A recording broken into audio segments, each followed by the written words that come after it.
할렐루야. 자, 한번 고백합시다. 금보다 귀한 이름 예수. 할렐루야. 금보다 귀한 이름 예수. 여러분, 우리 부모님들이 우리 이름을 지어줄 때 참 심혈을 기울여서 이름을 짓습니다. 심지어는 어때요? 목사님들한테 부탁하기도 하고 또는 장명소를 찾아서 이름을 짓기도 하고. 왜요? 이름 한번 지으면 그 이름이 평생 갈 수 있기 때문이죠. 물론 법원에서 우리가 소를 제소를 해서 우리가 어때 이름을 바꿀 수도 있지만 어쨌든 부모님이 지어주신 이름을 끝까지 가져갈 수 있다는 것은 그만큼 귀한 이름이다 라고 말할 수가 있겠죠. 여러분, 그래서 이름을 지을 때는 굉장히 신중하게 좋은 뜻을 품고 이름을 짓게 됩니다. 오늘 제9시 기도 시간에 여러분, 사도행전 1장 2절의 상황은 어떤 상황입니까? 초대 교회가 태동하던 그런 영적인 흐름이 있는 시대인 걸 보게 되죠. 오순절 성령 강림 사건으로 말미암아서 그야말로 이제 막 태동한 예루살렘 초대 교회가 아주 역동적으로 성장하게 된 어떤 성령의 역사, 그 대표적인 사건으로 오늘 본문이 등장하고 있습니다. 여러분, 성령님은 눈에 보이지 아니하시지만 하나님이시오 하나님의 영이신 줄 믿습니다. 따라서 하나님의 영이 아니고서는 그 누구도 예수를 주시라 할 수 없다라고 말씀합니다. 오늘 저와 여러분은 적어도 예수님을 내 인생의 구주로 믿고 영접한 사람들인 줄 믿습니다. 그런데 성령 충만한 사람들의 특징을 보니까 성령 충만한 사람들의 특징은 뭐니 해도 기도에 충만한 사람인 줄 믿습니다. 뭐니 해도 말씀에 충만한 사람인 줄 믿습니다. 여러분, 그렇습니다. 말씀을 충만하게. 여러분, 앞장에 46절 한번 같이 읽어볼까요? 46절 시작. 날마다 마음을 같이하여 성전에 모이기를 힘쓰고 집에서 떡을 떼매 뭐하며 기쁨과 순전한 마음으로 음식을 먹고. 아멘. 42절도 같이 읽어봅니다. 앞에 그들이 사도의 가르침을 받아 서로 교제하고 떡을 떼며 오로지 기도하기를 힘쓰니라. 아멘. 초대교회의 특징은 뭡니까?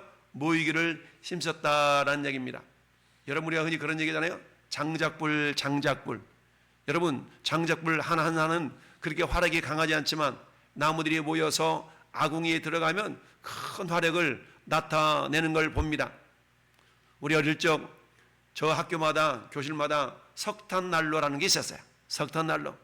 요 주먹 절반만한 그런 석탄을 다 이렇게 다져가지고 그걸 하나씩 집어넣으면, 부삽을 가지고 집어넣으면 화력이 아주 강해지는 걸 보죠. 근데 불이 활활 타다가도 어때요? 석탄을 하나씩 꺼내놔 보세요. 활활 타는 석탄이 이내 꺼지고 말게 됩니다. 저는 불이라는 것은 합쳐져 있을 때 굉장한 화력을 발생하지만 이게 개개별로 이렇게 떼어놓으면 그 화력은 이내 사라지고 만다라는 얘기입니다. 기도의 불도 마찬가지죠. 개인적인 기도도 굉장히 중요합니다. 그러나 그것보다 더 중요한 것은 모여서 오늘과 같이 합심하여 연합하여 기도하는 것은 더욱 중요한 줄 믿습니다. 오늘 앞장 42절에 그들이 사도의 가르침을 받아, 어떤 가르침을 받았을까요? 성령 충만함을 유지하는 비결은 모여서 기도하는 것이다. 할렐루야. 가르침을 받아 서로 교제하고 떡을 떼며 오로지 기도하기를 힘쓰니라. 왜요? 성령 충만은 기도 충만이기 때문입니다. 그런데 여러분, 기도에만 열심을 품었던 것이 아닙니다. 가르침을 받는 일에도 굉장히 힘썼던 것을 보게 됩니다. 이 말은 성령 충만은, 따릅시다. 기도 충만, 성령 충만은 말씀 충만. 그렇습니다. 여러분, 기도도 열심히 다하여서 전심전력했지만 그러나 말씀을 배우고 익히는 일에도 전심전력한 줄 믿습니다. 자주 말씀드리지만 기도는 열심히 하는데 성경 말씀을 묵상하거나 배우거나 학습하지 않는다면 신비주의에 빠질 수가 있다 그랬죠. 또한 성경은 많이 읽는데 기도가 부족하다 그러면 자칫 잘못하면 지식은 교만하게 하며 머리만 커져서, 여러분, 영성이 식어져 버리면, 사라져 버리면 지식이 그 사람을 교만하게 만드는 걸 보게 됩니다. 또한 잘못되어진 그런 지식 때문에 잘못된 믿음을 가질 수도 있게 되는 것이죠. 이처럼 기도 충만이라는 것은 성령 충만을 유지하는데 굉장히 중요한 비결인 줄 믿습니다. 따라서 오늘 본문 3장 1절에 제9시 기도 시간에 이걸 통해 할 수 있는 건 뭡니까? 베드로와 요한, 즉 사도들은 기도 시간, 정한 기도 시간이 있었다라는 얘기입니다. 이 당시 유대인들에게 있어서 하루 3번씩 기도하는 습관이 있었습니다. 3시로 말한다면 우리로 말하면 9시, 9시면 12시, 그리고 오후 3시 이렇게 유대인들은 3번씩 기도하는 습관이 있었습니다. 물론 오늘날에 저 무슬림들은 어때요? 하루 5번씩 메카를 향하여서 기도해야 되는 그런 의무가 있죠. 물론 성령 충만한 사람들은 의무감으로 기도하는 것이 아니라 성령에 밀려서 마치 사도 베드로가 말씀했던 것처럼 누가 봉사하려면 하나님이 공급하시는 힘으로 하는 것 같이 하라. 하나님이 공급하시는 힘이라는 건 뭘까요? 성령의 힘으로 이 말이죠. 성령이 밀어주시는 힘으로 라는 말입니다. 이처럼 이단 사이비들도 나름대로 열심을 다하여 비나이다를 합니다. 그러나 이단 사이비들이 비는 것과 우리가 기도하는 것과는 전혀 다르죠. 우리가 기도하는 기도의 대상은 살아계신 하나님, 천지를 창조하신 하나님을 향한 기도인 줄 믿습니다. 제9시 기도 시간에 라는 말은 오늘날로 말하면 오후 3시 기도 시간을 말합니다. 베드로와 요한이 성전에 올라갈 때 여러분 기도라는 것은 개인 골방 기도도 필요하지만 이처럼 합심하여 연합하여 드리는 이런 기도도 굉장히 중요합니다. 할렐루야. 따라서 우리가 나는 기도하고 있어요. 언제 기도하는데 나 혼자 잘해. 그것도 중요하지만 여러분 예배도 개인 예배가 있지만 이 공적인 예배가 있다고 그랬죠. 우리가 입고 있는 이 옷감이라는 것은 여러분 시줄과 날줄이라는 것을 통해서 옷감이 짜여지게 되는데요. 우리 신앙생활도 마찬가지 개인적인 영성 훈련뿐만 아니라 공적인 훈련도 너무너무 다 중요합니다. 할렐루야. 따라서 히브리서 10장 24절 25절은 그렇게 말씀하고 있습니다. 서로 돌아보아 사랑과 선행을 서로 격려하며 할렐루야. 서로 돌아보아 사랑과 선행을 격려한다는 얘기입니다. 여러분 서로 돌아볼 수 있는 것은 어떨 때 돌아볼 수 있는 겁니까? 관계성을 가지고 가까이 있을 때 돌아볼 수 있는 거 아니겠어요? 멀리 있는데 어떻게 돌아볼 수 있겠습니까? 가까이서 모여서 서로 교제하며 교통하는 가운데 그 사람의 기도 제목이 뭐며 그 사람이 힘들어하는 것이 뭐며 이런 것들을 서로 나누어 볼 수가 있는 것이죠. 따라서 서로 교제하며 이것은 히브리서 10장 24절의 말씀처럼 어때요? 모이기를 힘써서 할렐루야. 서로 돌아보아 사랑과 선행을 서로 격려하며 모이기를 패하는 어떤 사람들의 습관과 같이 하지 말라라고 했어요. 모이기를 패한다는 얘기죠. 뭐라고 모여? 주일에 한 번만 가면 되지. 이렇게 말하는 사람들과 같이 하지 말라는 얘기입니다. 여러분 모이면 기도하고 말씀 훈련 받고 흩어지면 전도하고 사랑을 나누고 할렐루야. 이게 우리의 존재 목적을 이루는 귀한 삶의 모습인 줄 믿습니다. 이처럼 베드로와 요한은 성전에 올라가서 기도하는 시간을 정하여 놓고 성전에 올라갔다라 라는 이야기입니다. 이처럼 저와 여러분의 삶은 어때요? 그야말로 기도하는 삶, 이런 삶이 이루어져야 될 줄로 믿습니다. 여러분 성도는요 지속적으로 기도할 때 능력이 나타나게 되는 줄로 믿습니다. 할렐루야. 우리 속담에 낙숫물에 바위 패인다라는 속담이 있습니다. 여러분 한 방울 한 방울 떨어지는 물, 한 방울의 물은 힘이 없지만 이 물이 지속적으로 계속적으로 떨어지면 바위도 패일 수 있는, 바위도 파이게 할 수 있는 그런 힘이 된다라는 사실이죠. 이처럼 지속적인 기도는 하나님의 능력을 경험하며 능력을 나타내는 귀한 원동력이 되는 줄 믿습니다. 이처럼 지속적으로 기도하는 저와 여러분들이 될 수 있기를 바랍니다. 여러분 이 모습을 예수님이 모범을 보여주셨죠. 예수님은 아무리 바쁘고 분주한 가운데서도 기도하기를 게을리하지 아니하셨던 걸 봅니다. 예수님은 최초로 새벽 기도를 하신 분 아니겠습니까? 새벽이 아직도 밝기 전에 예수께서 일어나 나가 한적한 곳으로 가서 거기서 기도하시더니 이처럼 예수님은 기도로 하루의 삶을 시작하신 줄 믿습니다. 여러분 오병이어의 놀라운 이적을 행하신 이후에 무리들이 예수님을 따라오니까 예수님이 하셨던 일이 무엇일까요? 됐다 그만 따라와 이러지 아니하시고 예수님은 우리를 작별하신 후에 기도하러 산으로 올라가신 줄 믿습니다. 피곤한 육체였지만 어때요? 기도하러 산으로 올라갔어요. 오늘 마찬가지 여러분들 하루 동안 직장 생활로 힘들고 지치고 피곤할 수 있어요. 그러나 육신이 지쳤다 할지라도 여호와는 나의 목자시니 내게 부족함이 없으리로다. 주님은 나의 힘이요 라고 다윗의 고백처럼 우리가 기도함으로 우리 영적인 힘을 던짐도 복된 시간이 된 줄로 믿습니다. 그렇습니다. 예수님도 놀라운 육체적인 사역, 영적인 사역을 감당하는 위해 육신이 피곤하셨음에도 불구하고 세상 말로 말하면 철야 기도를 하러 산에 올라가셨다라는 이야기입니다. 그렇습니다. 예수님은 이처럼 우리를 향해서 기도의 모범을 보여주셨던 것이죠. 제9시 기도 시간에 베드로와 요한이 성전에 올라가 기도하는 그 기도의 모습은 성령 충만한 사람의 특징인 줄 믿습니다. 여러분, 성경 우리에게 말씀합니다. 술 취하지 말라 이는 방탕한 것이니 오직 성령으로 충만함을 받으라. 할렐루야. 여러분, 그런데 누구를 만납니까? 2절 말씀 보니까 나면서 못 걷는 그런 사람을 만나게 됩니다. 이 사람은 스스로 걸을 수 없기 때문에 다른 사람들의 도움에 의해서 성전 미문에 앉아서 구걸이라도 해야 먹고 사는 그런 존재가 된 것이죠. 제가 평택역에 날마다 나가 전도하는데 그곳에서 구걸하는 사람이 꼭 있습니다. 많을 때는요, 제가 많을 때 구걸하는 사람이 4명을 본 적이 있어요. 4명. 제가 주머니에 돈 있으면 1,000원, 2,000원, 5,000원, 10,000원, 제가 5만 원도 줘봤어요. 근데요, 그때뿐이에요.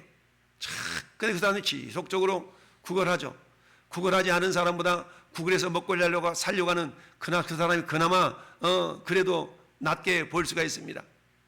어쨌든 오늘 본문에도 역시 마찬가지, 날 때부터 걷지 못했던 사람, 이 사람을 사람들이 메어다가 성전 미문에서 구걸이라도 해서 먹고 살려고 떼매다 놓습니다. 그런데 사도 베드로와 요한이 여느 때처럼 성전에 기도하러 올라가는 가운데 그날따라 이 사람의 눈에 띄었던 것이죠. 그러면서 그가 베드로와 요한이 성전에 들어가려 함을 보고 구걸하거늘, 베드로가 여느 때처럼 기도하러 올라가는데 베드로와 요한을 향해서 구걸하며 한 푼 줍시오, 도와주세요, 한 푼만 주세요. 요즘도 시도 때도 없이 여러분 저한테 문자하고 전화하고 이런 사람들 많습니다. 뭐하라고? 도와달라고. 뭣도 못 먹었어요. 아침도 못 먹었어요. 전화도 뭣도 못 먹었어요. 이런 사람들. 근데 가만히 보면 이 사람들은 술 마실 돈은 있어. 가만히 보면 담배 필 돈은 있어. 그 돈으로 차라리 김밥을 사서 먹지. 이런 경우 많이 있습니다. 그러면서 도와달라는 겁니다. 참, 아무튼 그렇습니다. 그가 베드로와 요한이 성전에 들어가려 함을 보고 구걸하거늘 베드로가 요한과 더불어 주목하여 이르되 우리를 보라. 할렐루야. 우리를 보라. 그랬더니 그때 이 사람이 뭔가 줄래나 하고 쳐다봤겠죠. 그때 우리가 잘 아는 것처럼 은과 금은 내게 없거니와 내게 있는 것으로 내게 주노니 나사렛 예수 이름으로 일어나 걸으라 라고 오른손을 잡아 일으키니 발과 발목이 힘을 얻고 뛰어 걸어 다녔더라. 할렐루야. 여러분, 날 때부터 걸어보지 못한 사람이었어요. 그런데 나사렛 예수 이름으로 선포하니까 그에게 어때요? 일어나서 걸을 수 있는 힘이 생긴 줄 믿습니다. 여러분, 이건 베드로와 요한의 능력이 아니라 그를 통해 나타나 역사하셨던 성령의 능력인 줄 믿습니다. 우리가 잘 아는 것처럼 에스겔 37장에 에스골 골짜기의 마른 뼈들이 여호와의 신 성령이 역사하니까 군대를 이루는 놀라운 모습으로 변화되어졌던 걸 봅니다. 할렐루야. 오직 여호와의 신이 우리에게 임할 때에, 성령님 우리에게 임할 때에 놀라운 기적의 역사가 나타나게 됩니다. 이러면서 어때요? 이 사람이 서서 걸으면서 하나님을 찬송하였다. 이 말을 봤던 사람들은 어떨까요? 굉장히 놀라지 않았겠어요? 왜 놀랐습니까? 어쩌다가 아파가지고 못 걷게 된 것이 아니라 이 사람은 날 때부터 걷지 못했던 사람, 얼마 동안요? 40여 년 동안이나 날 때부터 걷지 못했던 사람이 걸으며 뛰어서서 하나님을 찬양하니까 얼마나 놀라운 모습이 있습니까? 여러분, 오늘 본문을 통해서 우리에게 주시고자 하시는 금보다 귀한 이름 예수. 할렐루야. 예수라는 이름의 뜻이 뭡니까? 예수라는 이름의 뜻은 구원자라는 뜻 아니겠습니까? 아이를 낳으니 아들을 낳으리니 이름을 예수라 하라. 이는 자가 자기 백성에서 자기 백성을 그들의 죄에서 건져낼 자라 하심이라. 예수님이라는 이름의 뜻은 영어로 말하면 Savior, 구원자라는 뜻이 있습니다. 그렇습니다. 따라서 우리가 예수를 내 인생의 구주로 영접한다는 얘기는 예수님이 내 인생의 구주이심을 내가 고백하는 것이죠. 구주라는 말은 구원자라는 얘기입니다. 자주 말씀드리지만 우리 인간은 스스로 해결할 수 없는 절대적인 두 가지 문제가 있어요. 첫 번째 문제는 죄의 문제요. 두 번째 문제는 죽음의 문제입니다. 여러분, 죄와 죽음의 문제, 죄 때문에 그 결과로 죽음이 왔고 그 죽음의 문제를 해결하지 못한다면 우리는 영원히 지옥에 가야만 됩니다. 그러나 어떻습니까? 예수님이 이 땅에 오셔서 우리 모든 인류의 죄짐을 다 담당하시고 테텔레스타이, 우리가 지불해야 될 죄의 대가인 죽음을 예수님이 사망 권세를 이기시고 부활하신 줄 믿습니다. 그래서 고린도전서 15장에서 사도 바울은 예수님에 대하여서 그렇게 말씀합니다. 예수님은 부활의 첫 열매가 되셨다. 예수님이 부활의 첫 열매라는 얘기는 사망 권세 이기시고 죽음을 이기시고 다시 사셨다는 거 아니겠습니까? 사셨네 예수 다시 사셨네. 예수님이 다시 사신 것은 부활의 첫 열매요.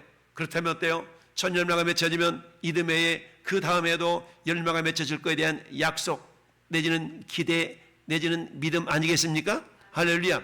이처럼 주님이 부활의 첫 열매가 되셨다는 얘기는 그를 믿는 모든 자들이 두 번째, 세 번째, 네 번째 부활의 열매가 되어질 줄로 믿습니다. 이처럼 예수 그리스도는 우리를 하여금 사망 권세를 이기게 하실 수 있는 능력의 주인공이 된 줄로 믿습니다. 그 예수 이름의 권세가 저나 여러분들에게 임했기 때문에 우리는 그 예수 그리스도 이름을 믿고 부활의 주인공들이 된 줄로 믿습니다. 그렇습니다. 이처럼 지속적으로 기도하는 성도라야만이 하나님의 놀라운 능력을 경험하게 되고 능력 있는 삶을 살게 됩니다. 할렐루야. 왜 내 삶 속에 믿음의 능력이 나타나지 않을까요? 그것은 기도가 부족하기 때문이다 라고 말할 수 있습니다. 왜 그럴까요? 기도하지 않는다면 믿음이 자라지가 않죠. 믿음이 없기 때문에 그렇다라고 말할 수도 있죠. 여러분, 믿음이 없이는 기쁘시하지 못하나니 하나님께 나가는 자는 반드시 그가 계신 것과, 할렐루야, 그 하나님 어떤 하나님이요? 살아계신 하나님이요, 우리의 기도에 응답하시는 하나님이요, 능력을 베푸시는 하나님이시다. 할렐루야. 우리가 부르짖어 기도할 때 우리 하나님 일을 행하십니다. 여러분, 예레미야서 33장 2절에 일을 행하는 여호와, 걸리어 성취하는 여호와가 이같이 이르시도다. 너는 내게 부르짖으라. 내가 내게 응답하겠다. 할렐루야. 이 밤은 어떤 시간입니까? 부르짖어 기도하는 시간입니다. 주여, 우리의 기도를 들어 주옵소서. 할렐루야.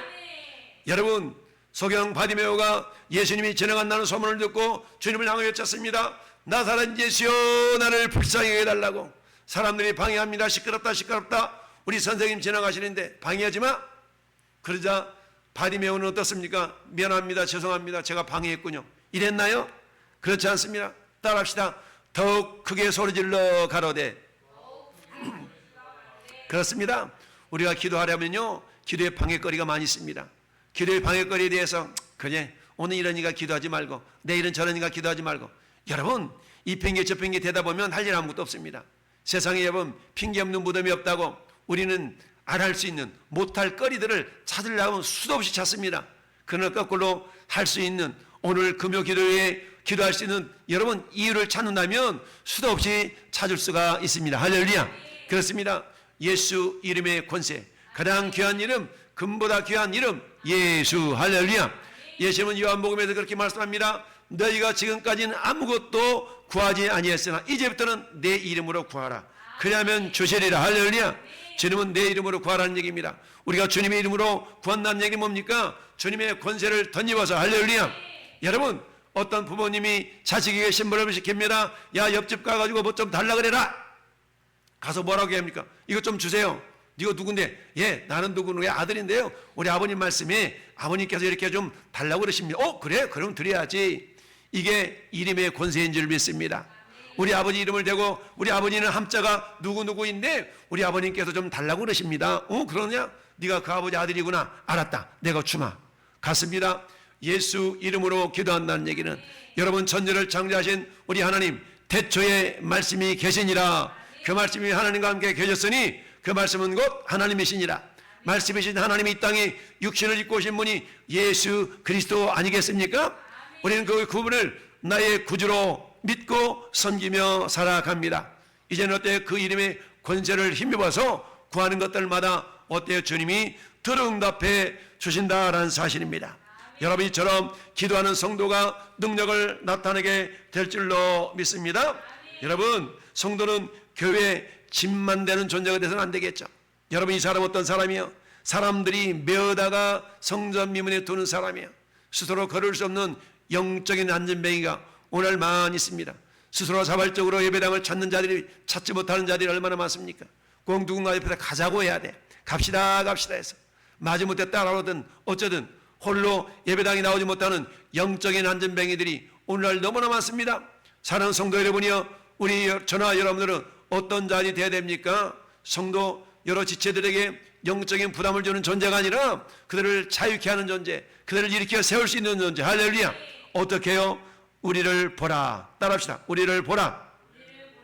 4절 말씀 보니까 베드로가 요한과 더불어 주목하여 이르되 우리를 보라 라고 말씀하고 있습니다. 우리를 보라. 여러분, 우리 성도들 가운데 나를 봐, 나도 이렇게 힘들고 어렵지만 이겨내고 있잖아 라고 우리가 말할 수 있는 주인공들이 될 수 있기를 바랍니다. 할렐루야. 누구나가 잘 나가고 잘 되고 부유할 때에 그래 나처럼 봐봐 이렇게 한다는 것은 굉장히 기죽을 수 있는 상황이죠. 그런데 삶의 형편 상황이 힘들고 어렵고 그런 가운데서도 믿음의 모범을 보일 수가 있다면 사람들은 그 사람을 바라보면서 야, 저렇게 힘들고 어려운 상황 가운데서도 저렇게 믿음을 지켜나가는데 나는 뭐냐? 환경적으로 상황적으로 저 사람보다 내가 나은데 내가 왜 믿음에 서지 못할까? 이런 도전을 받고 우리가 힘을 내야 될 줄로 믿습니다. 할렐루야. 그렇습니다. 우리를 보라 라는 얘기는 뭡니까? 예수님은 마태복음 5장에서 너는 세상의 소금이요 세상의 빛이라고 말씀했습니다. 우리는 세상 속에서 빛과 소금 역할을 감당하는 그런 가운데서 여러분, 사도 바울은 고린도후서 11장 1절에 내가 예수 그리스도를 본받은 것 같이 너희는 나를 본받은 자가 되라 라고 말씀하고 있습니다. 할렐루야.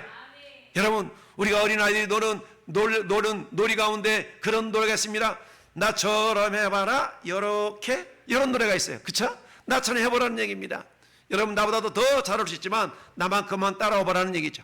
여러분, 우리 가운데 신앙생활 할 때 나처럼 해봐라 나만큼만 해봐라 라고 그 누군가가 얘기할 수 있다면 그 사람은 어찌 보면 굉장히 믿음이 좋은 사람이라고 말할 수 있습니다.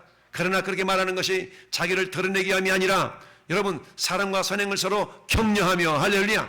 나 봐봐 나도 힘들고 어렵잖아. 그렇지만 주님이 내게 힘을 주시고 그러니까 나도 이겨낼 수 있잖아. 집사님 힘내, 권사님 힘내.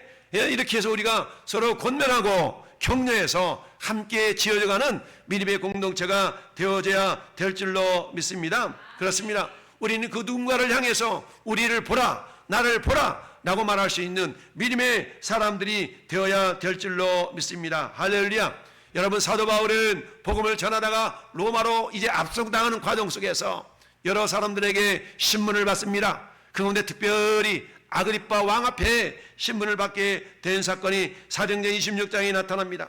아그리빠가 바울에게 이르되 네가 적은 말로 나를 권하여 그리스도인이 되게 하려는구나. 왜? 사도 바울은 어떤 상황 속에서도 담대하고 당당하게 복음을 전했거든요. 아그리빠 왕 앞에서도 그를 신문하려 하자 오히려 복음을 전했어요. 그러자 아그리빠 왕이 바울에게 그러는 거예요. 야, 네가 나한테 전도하냐? 이러고 있는 겁니다. 그러자 바울이 이렇게 말합니다. 말이 적으나 많으나 당신뿐만 아니라 오늘 내 말을 듣는 모든 사람들도 내가 이렇게 결박된 것 외에는 지금 묶여 있거든요. 묶여 있어도 입은 자유하니까 내 결박된 것 외에는 나와 같이 되기를 하나님께 원하나이다. 할렐루야. 무슨 말입니까? 나처럼 되기를 원한다. 왜요? 진리 안에서 자유함을 누리고 있기 때문입니다. 여러분, 육신은 매여 있지만 영혼이 자유하기 때문에 어떻습니까? 담대하게 복음을 전해요. 누구 앞에서도, 왕 앞에서도, 황제 앞에서도 담대하게 복음을 전한 줄로 믿습니다. 그렇습니다. 나를 보라, 우리를 보라.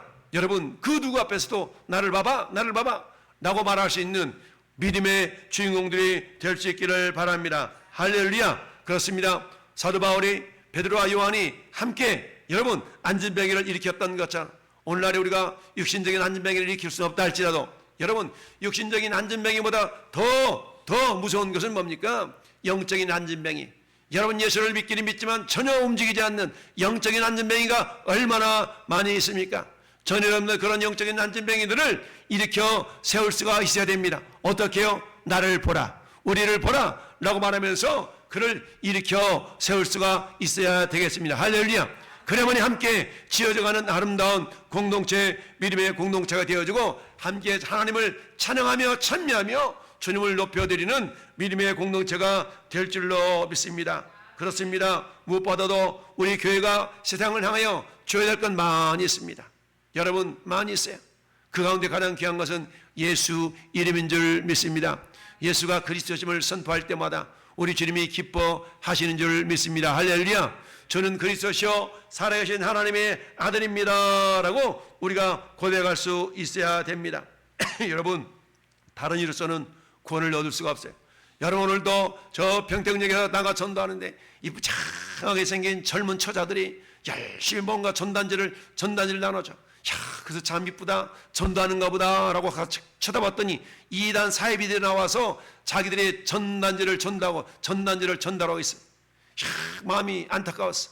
저렇게 이쁘고 저렇게 젊은 처자들이 참 나와서 저렇게 이단 사이비에 빠져가지고 저렇게 포기하고 있는 모습을 보면서 여러분, 정상적인 정통적인 그런 믿음을 가지고 있는 우리는 과연 무엇을 하고 있는가, 이런 생각이 들었어요. 저런 젊은이들이 잘못된 이단 사이비에 빠져가지고 저렇게 포기하고 그러는데 과연 우리는 뭐하고 있나, 이런 생각을 하니까 마음이 안타깝기 그지 없었습니다. 사도행전은 말합니다. 다른 이로서는 구원을 받을 수 없나니 천하 사람 중에 구원을 얻을 만한 다른 이름을 우리에게 주신 일이 없습니다. 이단 사이비들은 자기의 교주의 이름으로 기도합니다. 자기의 교주들을 통해서 구원받는다고 말합니다. 여러분, 얼토당토 않는 소리에 넘어간 얼마나 많은 사람들이 있습니까? 왜 그럽니까? 세상 신이 믿지 않은 자들의 마음을 혼미케 하여 그리스도의 영광의 보복의 광채를 가리운다라고 고린도서 4장은 말씀하고 있습니다. 사랑하는 성도 여러분이요, 우리가 바른 지식과 바른 성경 지식과 바른 믿음을 가지지 않는다면 마귀 사탄은 우는 사자와 같이 두루다니며 산결자를 찾고 있습니다. 여러분, 말씀에 끼어있는 것뿐만 아니라 기도로 끼어있을 때에 우리는 균형 잡힌 신앙생활을 할 수가 있습니다. 할렐루야. 그러는 가운데 놀라운 성령의 역사로 말미암아 죽은 영혼 살리는 놀라운 생명의 통로로 쓰임받게 될 줄로 믿습니다. 여러분, 우리 주변을 돌아보세요. 여전히 영적인 안전뱅이들이 얼마나 많습니까? 할렐루야. 여러분, 우리가 11월 달에 있을 이웃사랑 초청주일, 여러분 구원대회 초청주일에 이처럼 우리는 영적인 안전뱅이들을 일으켜 세워서 함께 나와 함께 기뻐하며 찬양하며 예배하는 믿음의 주인공들이 되어야 된 줄로 믿습니다. 그렇습니다. 예수 이름은 세상의 어떤 이름들보다 존귀한 이름이요 보배하는 이름인 줄 믿습니다. 여러분, 골로새서에서 사도 바울이 이렇게 얘기했습니다. 이는 그들로 마음의 위안을 받고 사랑 안에서 연합하여 확실한 이해의 모든 풍성함과 하나님의 비밀인 그리스도를 깨닫게 하려 함이니 그 안에는 지혜와 지식의 모든 보화가 담겨 있느니라. 할렐루야. 예수님이 보화인 줄 믿습니다. 이 보화는 어때요? 그 가치를 알아보는 자들에게 귀한 거 아니겠습니까? 여러분, 돼지 새끼한테는 돼지한테는 꾸정물 한 바가지가 최고야. 여러분, 그 가치를 알아볼 수 있는 믿음의 눈들이 열릴 수 있기를 바랍니다. 마태복음 13장에 여러분 값진 보배의 비유가 나타났지 않습니까? 여러분, 어떤 사람이 쟁기질 하다가 참 보배를 다 발견한 거 아니겠습니까? 이처럼 전 여러분들도 우리의 보배이신 예수 그리스도의 가치를 온전히 발견하고 가치를 알 수 있는 은혜와 믿음이 있기를 예수님의 이름으로 축원합니다. 그렇습니다. 이 밤에 하나님 우리에게 금보다 귀한 이름 예수님을 주셨습니다. 나만 가지고 있는 것이 아니라 그 보배이신 예수님을 나를 통하여 그 보배의 가치가 흘러 잃어버린 영혼, 잠자는 영혼, 영적인 안전뱅이들을 살리고 주 앞에 나와 함께 예배하는 믿음의 주인공들이 될 수 있기를 예수님의 이름으로 축원합니다.